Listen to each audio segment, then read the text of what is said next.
do is the close. Now we leave ourselves 20 minutes for the close, although prices should be shown within 2 minutes.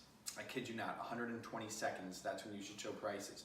Most salespeople in our company 2 years ago, they used to overtalk, and then the person gets really bored. The person's out of breath, they're sore, they want to go home, they got to eat dinner, they want to go see their kids.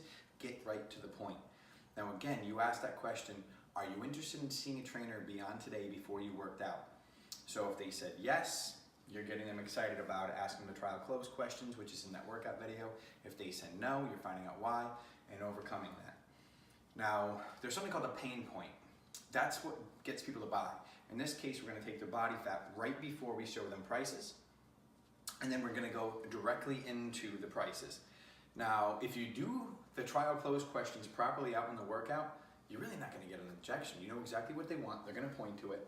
And the reason that we give you guys 20 minutes, even though prices should be shown within 2 minutes, is that you might have to overcome some objections, which takes a while, but also it's very imperative that you bring them up to the front desk, overly explain, be overly transparent about exactly what they're signing up for, right?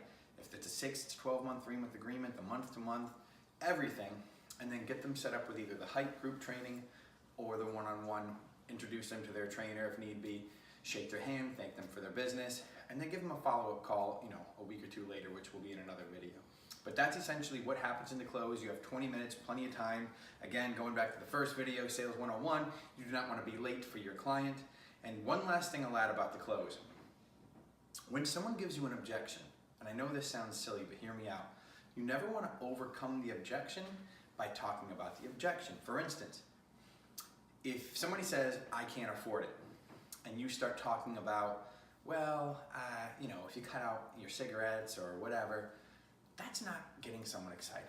If someone says, I gotta ask my wife, and you start saying, well, don't worry about your wife, that's not an exciting conversation. The key to selling anyone anything is getting them excited about it, getting that belief.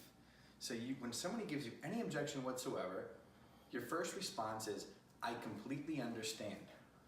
Now, that shows empathy, but it also lets our minds catch up to our words, which makes us sound smarter than if we go, which if you do that, that's blood in the water. You sound uncertain of yourself and you lose that control factor. So I completely understand, and then you go right back to that part Q, which is gonna be next to you, and you revert back to their goals. Now, in the next video, when we actually cover the close, it'll be a lot more clear what I'm saying right now, but never overcome the objection right away before getting them excited about their goals. So it's objection, go back to their goals, get them excited, keep on getting them excited until you see them smile, the glimmer in their eye, whatever you will, and then go back to what they're really trying to do, and then you overcome the objection, and usually they'll pick one. You know, and our guys usually do close over 50, 60%, and that's much, much higher than the national average. So if you're watching this video, be confident that you will mostly close the people who are in front of you.